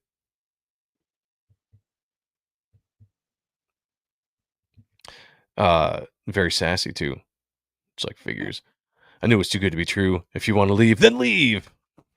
We can handle ourselves. They can't kill us. Anyway, so this is where he kind of goes through and lets her know that she dies here, she dies forever. And he kind of puts her in her place and she listens, a little bit of a, oh, here we go. So we get to this, we get an introduction of a character here, but here's the Easter eggs. You guys recognize some of this stuff here? Yeah. Oh yeah, hell yeah. That was crazy, dude. When I saw that, I was like, "Get the fuck out of here!" Yeah, I love this. Again, that's why I love the fact that they were expanding on the lore, but still very much reminding us that we were in the Spawn universe and that we were in hell, and like all the things that we've experienced before in past issues. You were getting shots of some new stuff, but some shots of some old stuff. So like this is a reminder, throwback to Spawn number 8 when Billy Kincaid is going through his acid trip through the layers of hell, and you get to see this big mechanical angel creature that's run by demons that pick people up and all that kind of stuff and take them away. And you see this thing just broken down. Another head is over there, and then you see this wicked looking this wicked looking demon in the background. But I loved it. I loved it. So this right here is a clear statement that hell is fractured. It's fallen. And it needs a new ruler. Because once he did what he did in issue 200, hell was falling apart. It needed somebody to take over the reins. So that's a good point. Yeah. So seeing this tells you that all the layers in hell, which is where these things came from, they came from each level of hell, in that world, like, is completely and utterly destroyed, like, or damn near close from ever coming back. And it needs repairment. So it kind of goes to show that when Nyx took over hell, and she talks about how she's planning, for the right move, but she still has, hell has a lot to repair. This is a visual cue as to tell you, like, hell is fucked up, dude. Yeah, no, that's a great point because sometimes I keep forgetting that this is taking place right after issue 300. Dude, I love the Uh, visuals of this. Like, I'm gonna break it down. It reminds me of like Planet of the Apes. Then you mm, got this, like we said, this cool visual character in the corner. It's like some post-apocalyptic 80s sci-fi movie. You know, kind of like reminds me of like The Mist a little bit, like some yeah, Stephen yeah, King, The yeah, yeah. Mist, Oh, for certain. Yeah, like or this is even a really Stranger good Things to book. that matter, because that's Really very good much in book. that kind of realm of Mm-hmm. that kind of designs and stuff. Yeah, it's just the influences I can kind of see just jumping off out of his mind onto the page, and this is great. And we get introduced to a character that is talking to another character called Belz Beelzebub. Belzakil Belzakil, and he's watching these two walk away, and he's just like, "There's something big down that just went down." So he's witnessing an event that just happened. We don't know what it Mhm. is, but something really big happened. This is kind of aftermath. And I guess the character that's talking, his name is Mal, because he reports back to this, whatever. And they're talking a little bit about the explosion. Did you feel that? The explosion. I've got eyes on two figures moving away from ground zero. Can't see them clearly, but the energy they're giving off, they're practically screaming to be devoured. So that's interesting in itself, right? Like, what energy are they giving off that's going to be kind of like this beacon to whatever these things are? They're out there, they're going to feed on it. Get a little bit of a backstory with this guy. He says, "This is your shot. You owe me. All eyes will be on them. This is a perfect time or distraction. Get my family out. Uh, I haven't found them yet. Show me what you've seen, what you saw. Connected to the divine now." So he's talking to these two characters. We have no idea. This guy obviously is trying to save his family for some reason. Find them. I don't know what's going on, and kind of wants this used as a distraction so that eyes are on them. They can go do whatever. So it's a mystery built up with these characters, who they are, what do they have to do to play in here. But one of these characters is obviously more interested in Shirley Johnson and the stranger than he is helping out this dude find his family.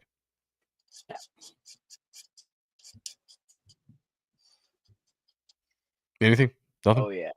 No, Oh, no, no, dude, no. so he's one of the I bums, agree. I think. Say what? I think he's one of the bums, You think he's one of the bums? like the homeless displaced. The displaced homeowners? You think he's Yeah, I look at the wouldn't hat. honestly, dude. I wouldn't be surprised. interesting with the hat and stuff? Let me go back up here. It's like, Yeah. Well, he I doesn't have it there, but have many hats like those, so like but that is I interesting. So he's got a little bit of a halo, but it's kind of an odd halo. It's not the shiny halo, right? or He's let got me the ask this: wings. Go ahead.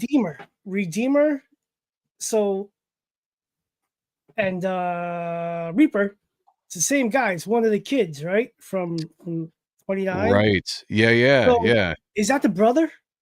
Because Oh, didn't something interesting. He's got blonde hair. happen to Fuck him? out of Yeah. here, dude. That's an Interesting. Now I don't know where like his family. I don't know what he would be looking there for. And Probably not unless his dad. yeah, I was just gonna say unless he had himself as an adult a family. But I guess it is interesting because he says here. He says, Okay, check it out. Eric is dropping knowledge. So all right, let me see. All right, Bootsy. You think it's Bootsy? He is Bootsy bum. That hat. Wait, what? He is Bootsy, blue hat bum. That is an angel. okay, yeah. Sorry, he was a bum. I knew it. Or homeless Okay. display. Well, you guys Cool. figure that out. I like that. Yeah, that's from one of the early issues of Spawn. Honestly, I'm not surprised too, since a I lot like of it though. this full Yeah. issue is nothing but a throwback to It's the original. throwbacks and stuff Like, and Easter eggs. Mm-hmm. Thank you, Eric. You yeah. are the man. I have to say. Yeah, never pee before you poo. There's some knowledge back at you. I do Wait, like what? that. Sheldon Martin says that's pretty crazy. The guy's whole family's in hell. Like, what did they do to all go there? That's Bobby's friend.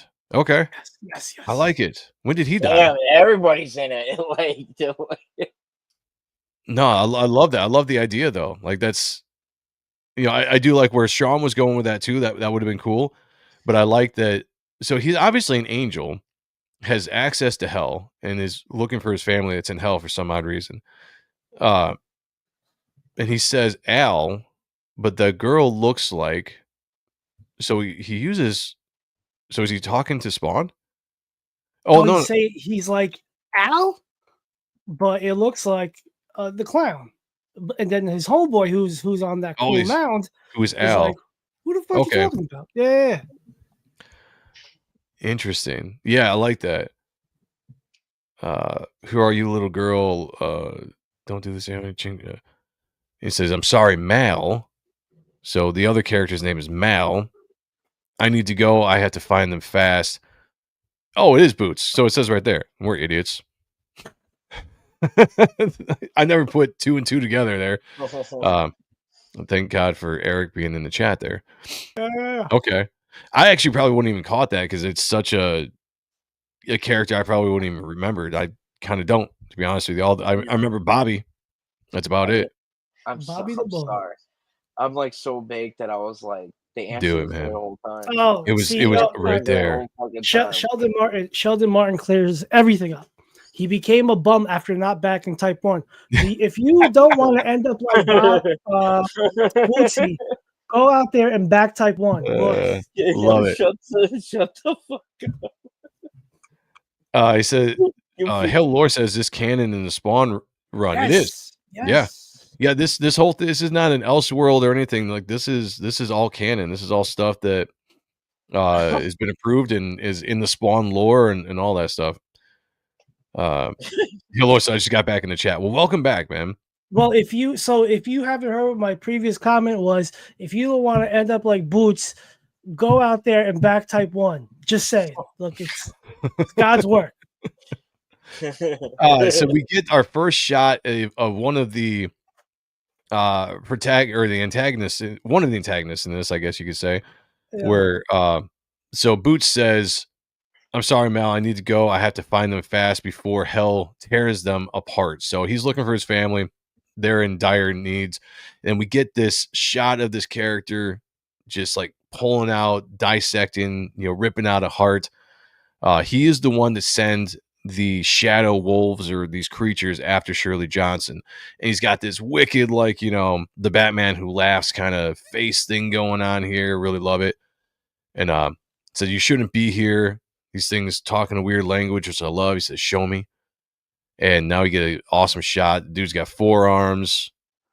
Yeah, just good design. I like it. Oh yeah, this is beautiful.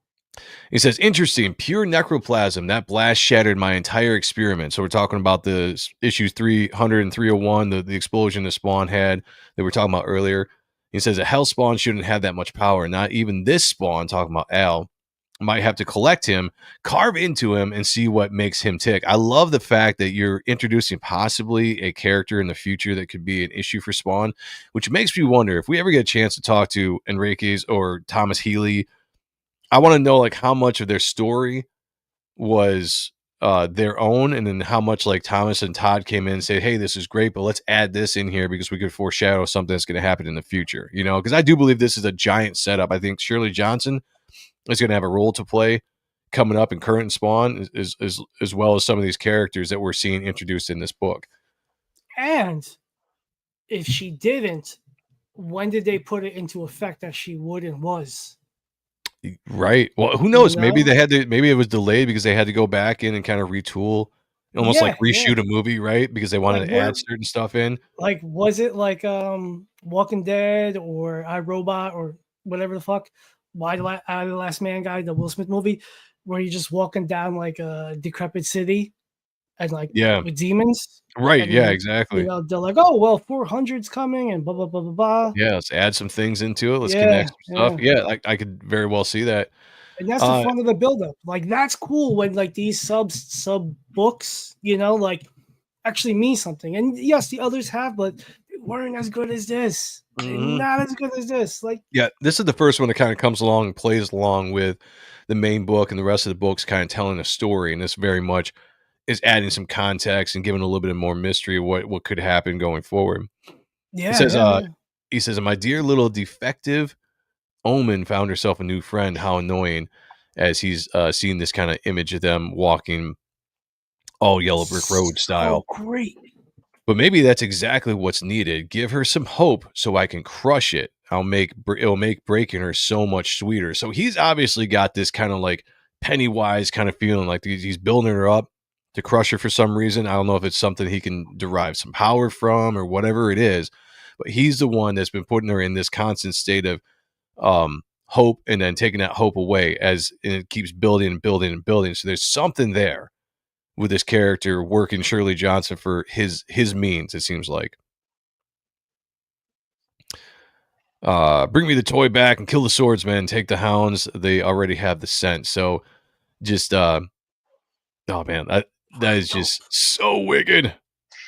So wicked. Dude, it's like like watching Legend, the whole last movie, or oh yeah, like the Tom Lord of the Cruise. Rings. Yeah. Like when they're in like the pits with the trolls and the other fucking orcs. Mm-hmm. Like, give me more of that. That's I why I didn't was really want saying, to see like tiny people walk through the woods. You could have got on your bird and flew to the volcano from Jump Street. Give me the evil monsters. Black Spiders in the house. Says, what up, my dudes? What up with you, my friend? How you doing? Good to see you. No Kayla from horror. Oh, what's going on, Natalie? Kayla has not been on with us for a while. She, went through a whole thing. She's not set up for streaming yet. Once she gets set up, she'll come back once everything kind of settles down with her life and stuff like that. So she'll be back at some point, probably on Appreciating Comic Book Art Live when we start doing that. But this is typically the Spawn review is me, Sean, Zach, Paul, and Jay. But we've been kind of whittled down here, just the three of us the last few weeks as people have other stuff going on. But great to see you here. Hope you're having a good time. Everybody go sub to her channel. Natalie, are you a sub or a moderator? My computer is all funky. Let me see if I can open up YouTube and mod you up real quick, because I would like you to drop your link in the chat for whoever's in here to go mod to or sub to your channel. So let me do that real quick. It might take just 2 seconds. I finished the Creech. How dare you interrupt me? Sorry, you quiet. Well, I would blow you up here to show you, but I gotta let my computer do its thing as it's opening up a brand new page. Which, if you guys are just joining the chat now, my computer decided to update right before we went live, and all the big programs on my computer decided to reopen. Photoshop, Adobe. I've got a music studio here that they all just decide to open for some reason when you restart the computer, and you got to wait for forever for them all to load and then to close them all down. So that's why we were 40 minutes late on this show, and while my computer is still running a little bit slow. So I'm determined to do this though. Does anybody know how to like not make that happen? Like with older Macs? Because that's a pain in the dick. Yeah, I guess get a new one. Yeah, no, if I can afford it. My laptop I stream on, like my laptop is completely out of fucking date. I had to get a new computer. It's almost like the updates on this computer make it worse. Right. And I almost kind of want to just be like, don't update this computer anymore. Just like turn Go back off the to updates. 2015 when I got you. Yeah, well, I mean, I got this in 2020. It's only 5 years old. Look at that. But I've run a shit ton of I've run a shit ton of stuff through this. All right, we're opening up here. Yeah, Black Spider says, rest in peace, Peter David. That was sad. That sucks, man. Yeah. It was sad to see, sad to hear. I see that Marvel released a statement and people were just roasting the hell out of them in the comments. Oh, really? Yeah, for not helping him out when he needed help. Yeah, when he was going through that the GoFundMe or whatever for all the medical bills. Yeah. Yeah. It's fucked up. Yeah. Not sad though. Legend, absolute legend writer, whether you liked his writing or not, Incredible Hulk, obviously, Spider-Man, just Yeah, he's definitely a rock star of a writer, like for our generation. Like Chris Claremont, yes. But like for our group, like he was writing the majority of these awesome books, like X Factor. Oh yeah. Great shit. It's just from Marvel, it's just not a lot of the things that's been going on. It's just not painting it. Did I not say Nadia? That's my bad. I'm sorry. But I modded you up, Nadia. So Wiley J draws it in the house. Three's company too. Yeah, it's a little bit more intimate, a little bit yeah. I don't know where I'm going with that. All right, back to the story. So he says, now where was I? Feeding my roses. So he's torturing somebody. We don't ever actually see this character that he's torturing. So I don't know if that's going to come into play later on to figure out who this is. We just saw ripping out the heart, and we just see the kind of reaction of this character. So it leads me to believe that that might be a more important character down the line when we actually find out who he's torturing there. And what's his roses? Exactly. It's very mysterious because he says a few things. We see just bits and pieces of stuff what's going on, but we don't really get the whole picture. So there's something more to be revealed there for sure. Yeah. So they're on their journey. They're doing their thing, Lord of the Rings style. They got a mission. They're doing, he's trying to get her to a safe spot. So they're traversing hell. And just kind of talking back and forth, doing their thing. And they come across these characters. You hear these voices like, help us, please. Is there anybody there? And Sherlee, the stranger right off the bat is like, all right, he's alerted here. He's in hell. He's been through it, getting ready to fight. And then she's a little girl, not really knowing what's going on, and these characters like, help us, all this kind of stuff. And she's like, they sound just like, come closer, don't be afraid. Look, they're kids just like me, so she's kind of tricked into this whole, scene of these characters, these demons they're preying on people's kindness or whatever to kind of bring them in. The design of these kids reminds me of something from like From.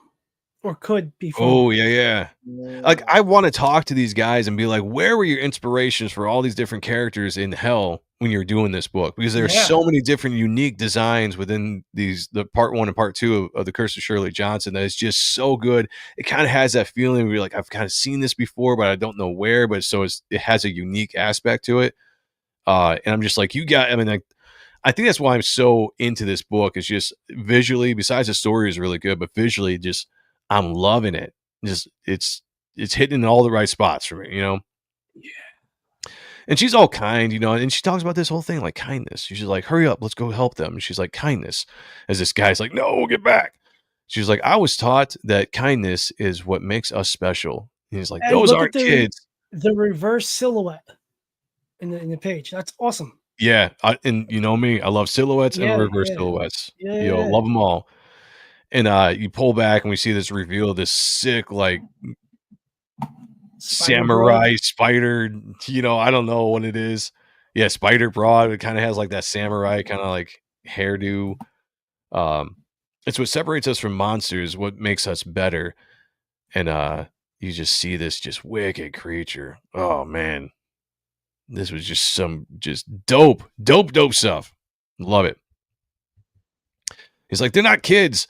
And immediately the dude just gets his arm sliced by this like spider web. It just rips his arm completely off. That is so cool. What a great spider web. Yeah. No, that's a spider web you don't want to mess with, Yeah, it's just an awesome shot. And I love the uses of splash pages and double page spreads that they have in this book. They're just at the right point, the right moments. Like this is a big impactful moment.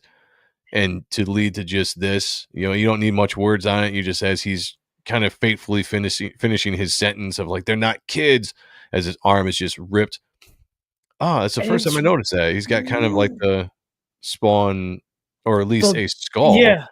Interesting. But it's so artsy fartsy. Like, look at the legs. Look at the gradation, the hatching. Like, yeah.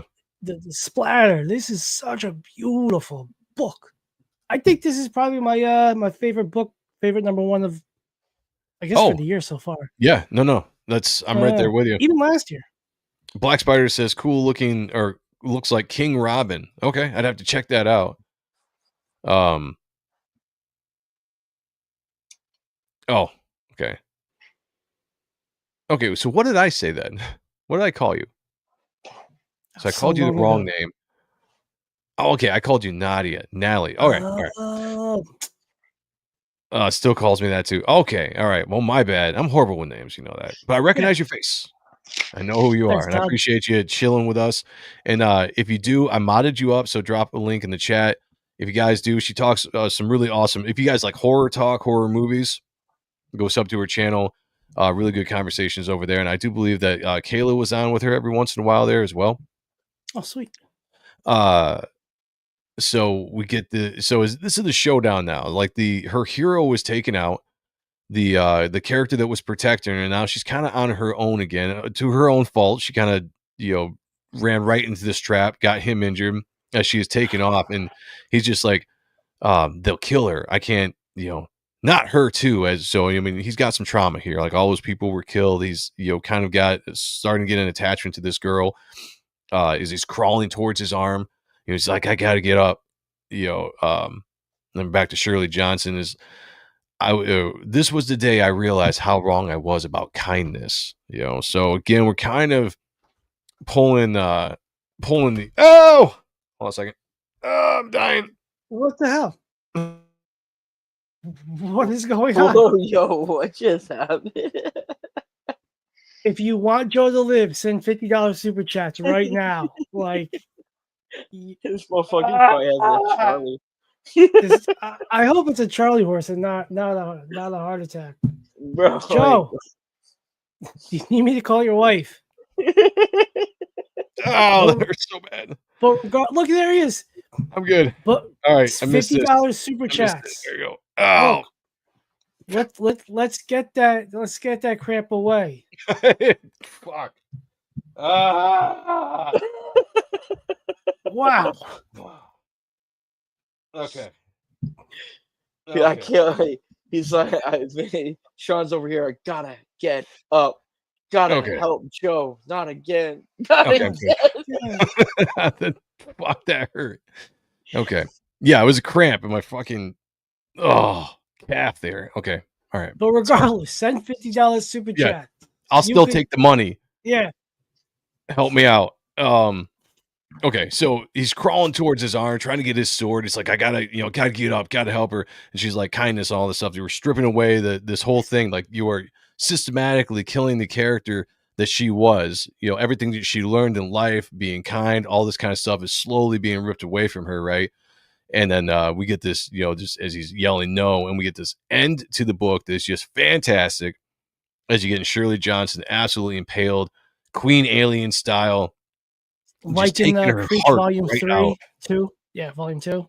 Yeah. Oh, yeah, exactly. Yep. Same kind. And Teddy T's still having a good time. Thank yeah, he's God. Teddy's doing his thing.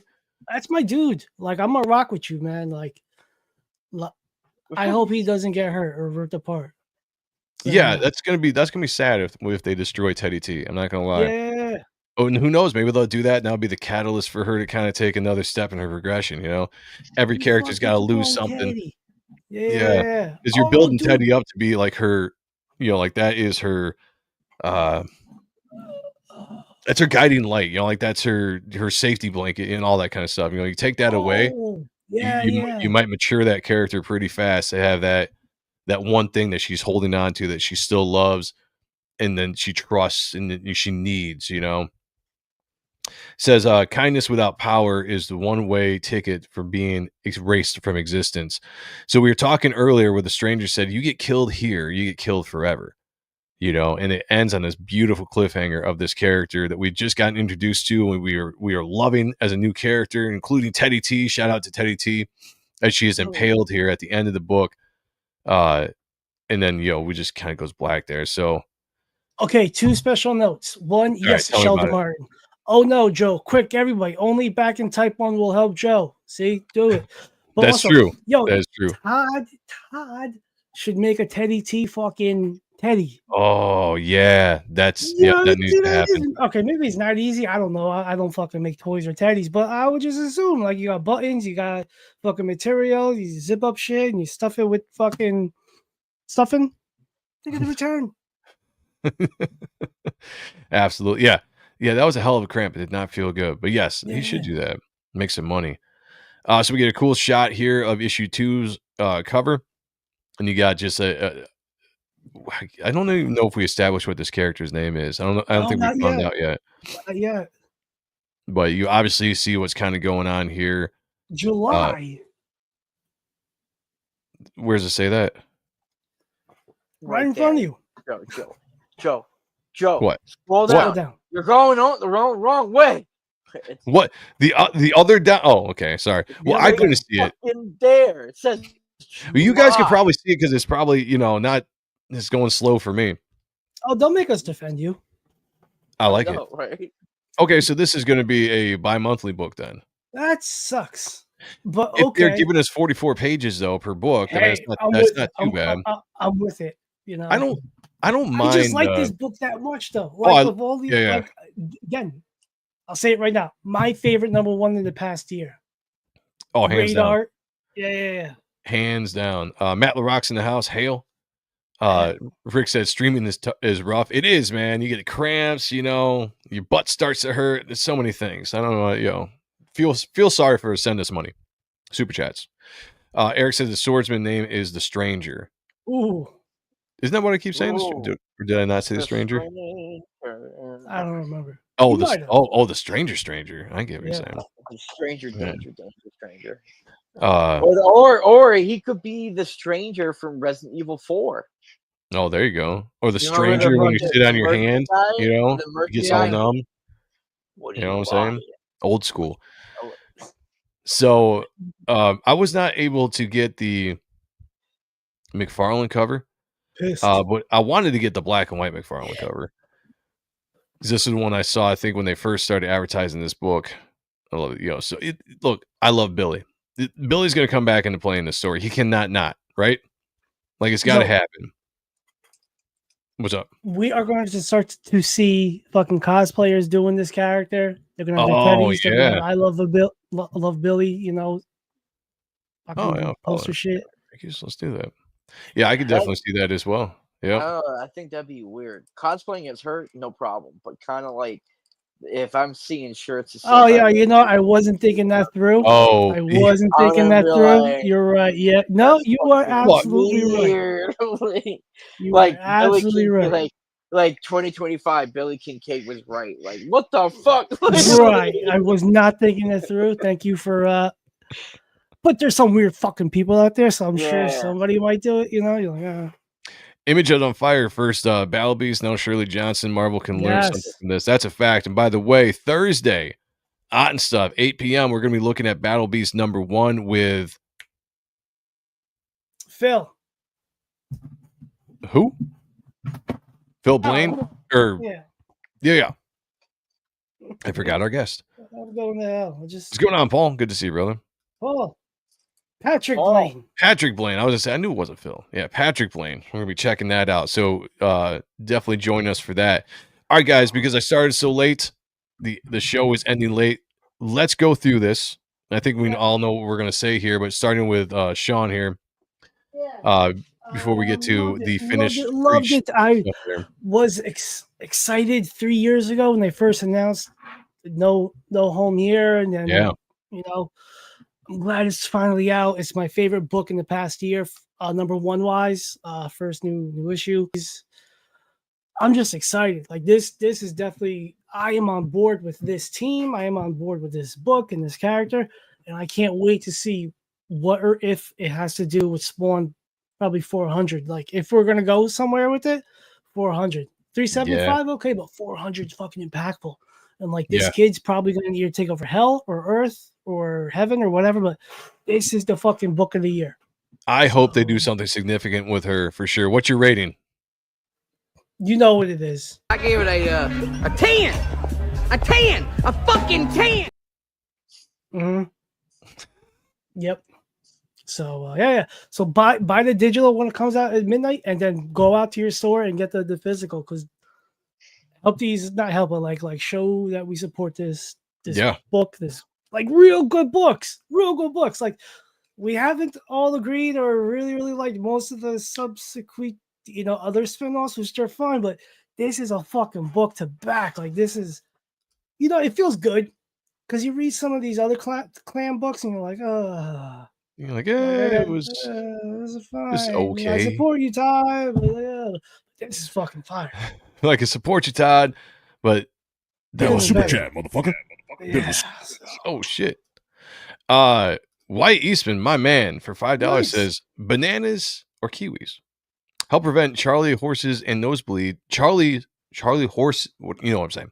Nosebleeds and potassium is cry. I will definitely do that. I don't usually get Charlie horse. Like that was unusual. I don't even know where it came from. I'm sitting here. Yeah, but thank you, brother. Appreciate it. You like it? I appreciate you, Wyatt. Thank you for joining us tonight. All right, Zach, give it to me, man. Give me the rating. What's your thought on the books? Let's go. It's a fucking 10, dude. Like, yeah, dude, I gotta tell you, man. I'm waiting for, like, outside of the last book of Ultra Mega, like Ultra Mega issue 8 or 9, which was a banger, and then you had The Curse of Shirley Johnson. Even with Spawn, even with issue 364, was it? Yep.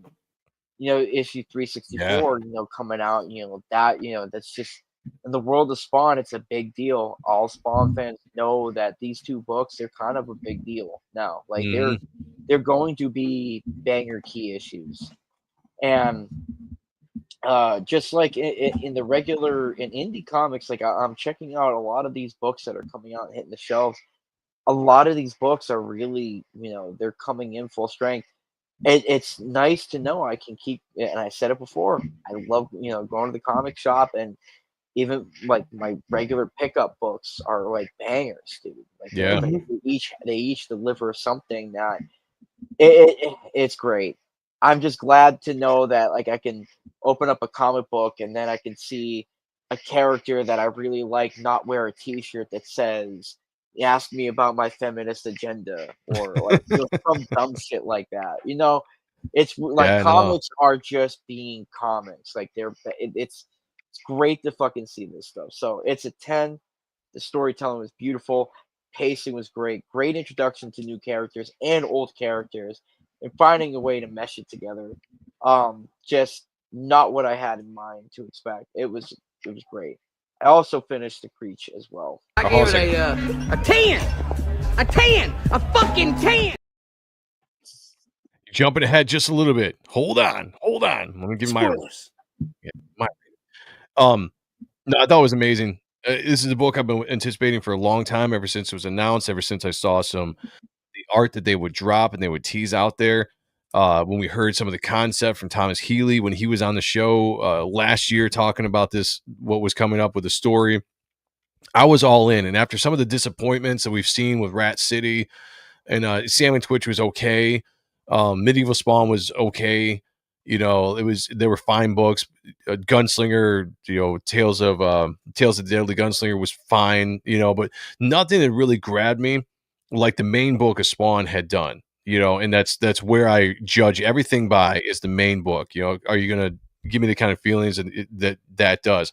And I knew for some odd reason the Curse of Shirley Johnson was going to do that. So when I read it, I was instantly hooked. I love the visual, twisted kind of fantasy horror, Alice in Wonderland, Tim Burton aspects, everything they did there. The story was good, like Sean said. Just kind of remember Barry's throwing back to early Spawn, and just like, how is this going to tie into the main universe? So yeah, I gave it a 10 out of 10. A 10. A 10. A fucking 10. 10 out of 10 for sure. This is my favorite book, and I can say this hands down, from Spawn, main title, Curse of Shirley Johnson has come right up there to number 2. Right up there to number 2. It's taken over Gunslinger and all that kind of stuff. I'm ready to go all in. Curse of Shirley Johnson. Let's go. I think, look, before we get to Zach's art, like, even if it wasn't like a double-sized issue, it still would have been my favorite book of the year. Like, them doing what they did was a fucking like added bonus of like awesomeness. So I thank them for doing that. Like, that's dope. Like, yes, it took however long it took to come out, whatever. Still fucking dope, and one of the most beautiful books that's. I'm always fine for waiting. Dude. Yeah, I'm always fine waiting if it's going to be something like this. Sure. If it's going to deliver in this kind of way and get me excited, much like the Spawn book does. Black Spider says I'm going to buy this book tomorrow. Very good. Go find it, because I've been hearing that it's been selling out in certain places. So I hope you find it, and if you do, make sure that you get a picture of it, put it on social media, on X, tag McFarlane, tag Galapian, tag in Reiki's, tag us in it, and let everybody know that you bought it because you saw it here on the Spawn review. And we will definitely highlight that next week. I love stories about fighting Hellraiser monsters. Yeah, dude, you're gonna love this, man. You're gonna love this. Definitely go out and get it. All right, I know Zach has been waiting patiently. What do we got here? The Creech from weeks ago is finally finished, ready to go. Let's see it. Let's see it. Oh, yeah. Yeah, hold it a little closer if you could. Just a little. There we go. Yeah, man. Bad. That's awesome. That is awesome. Great job, man. Nice. Great job. Yeah, definitely. Good. I was gonna say the next drawing I'm gonna tackle coming on for the next time is definitely gonna be Sherlee Johnson. Yes. Now that's gonna be cool. I like that. I'm looking forward to that. You know what's gonna suck though? Like when we decide what we're gonna read next. Yeah, that's going to be so we've had a couple of really good weeks, really fun weeks in a row. Like 3 weeks in a row have been fun. You had the Creech, you had Spawn 364, Curse of Sherlee Johnson. I mean, this show over the last few weeks is really 25. Yeah. Oh, and then Spawn 25. So we've had 4 weeks in a row of just bangers here and 10s. 4 weeks in a row of 10s. You know, what are we going to do to break that streak? We're going to find out. We'll find out next week when we look at whatever it is we decide. Paul Acevedo said, "What book is this?" So we were looking at The Curse of Sherlee Johnson, issue number 1 that came out on Wednesday. Go find it because I hear it's selling now. It's going back to print. There's going to be a second printing of it, so it will. You'll get a chance to get the book if you haven't got it yet. But I highly recommend it. I think this is one of the best books that have come out so far this year. Oh yeah, and hands down. So yeah, I definitely do it. People are loving the art, Zach. Yes, sir. Yes, sir. Guys, I'm going to end the show here. I'm just going to say, like, we got creators on the show. Don't be a bum. Back Type 1. We crossed over 10K thanks to Admiral Wackass on Type 1 on Odd Stuff last Thursday. So links are down below. Continue to back that. The book looks awesome. Zach's got things in the works. We know that. So definitely follow him on social media to be up to date on that. What you got? Got another backer? No, I wish, but you should. Oh, Stephen Platt liked the photo I shared on Twitter. Oh, the one from War Games that he drew. Yeah, and Marlowe inked. Nice. Yeah, Marlowe inked that, my guy. Which, by the way, Marlowe told me that he got the pages I sent him for Reaper Destroyer issue 2. He's going to start them sometime this week. And I told him take his time. We got some time to work on it, so we're gonna see the best work that we can, but I can't wait for Marlowe to put some inks down on some of my lines. And I designed, finally, I redesigned an old character from actually the character I created before I created Reaper Destroyer, which, if Sean can tell you, was a debate when I was trying to figure out what comic I wanted to do. It was going to be between Reaper Destroyer and this other character. And ultimately, I went with Reaper Destroyer because Sean was like, you got to do Reaper Destroyer. I was like, yes, we'll do it. But I've always had this other character in the back of my mind I've been wanting to bring to the forefront. And I finally redesigned the character because I'm not going to lie. When I first created him back in the early 2000s, he was very much Pitt with a mask. That's what he was because I was such a big fan of Pitt. I think it's going to fill a gap for a certain breed of character, type of character, and it looks awesome. Yeah, so I can't wait to show it off when we do, and then hopefully the team that I'm getting to put it together, I can announce at some point this year, as long as it all works out and they take the job. I'm in talks with a writer and an artist right now that I'm very excited about. We haven't found the right project for them, but this is a project I'd like them to take over, and so if I can bring it to fruition, I think this is going to be really awesome. So hopefully next year, starting with Reaper Destroyer 2 this year. Probably sometime in July, maybe or August, I'm going to try to launch issue 2. We got the Chaos miniseries that's going to launch, and then this next one too. So I'm trying to ramp it up here at Superior Press and get more and more titles out there, more and more characters out there, and give you the high quality production that you've come used to with Reaper Destroyer. So that being said, thank you for joining us tonight. Sorry about the problems we had on the computer. But I appreciate you guys sticking with us here until almost 11 o'clock at night. So Thursday, Ott and Stuff, Patrick Blaine, Battle Beast number 1 we're looking at. We're going to review. Patrick's also got a badass Kickstarter that he's working on. We're going to look at that as well. So join us there at 8 p.m. And then Sunday, I will probably be back with the Ronan Joe show. I took the weekend off, obviously, because it was Memorial Day, doing family stuff. But that's the lineup. And then back here next Tuesday, 8 p.m., the Spawn review. We'll be looking at something awesome. You know it. So until then, everybody, we're going to jump out of here. I think so. Okay. I think so. We're gonna figure it out. We need to have, we got to keep this 10 streak alive. That's what I want to try to do. Keep the 10 streak alive. Okay. So, all right, everybody, shout out to the chat. Shout out to the panel. Appreciate you guys. I feel like that cramp really fucked my leg up. It kind of hurts. Send super chats. Send super chats every show because you're worried about my leg. You know what I'm saying? Until then, be good to each other. Take care of one another. And as always, picture me naked. Talk to y'all later. Peace. Hell are you? Spawn.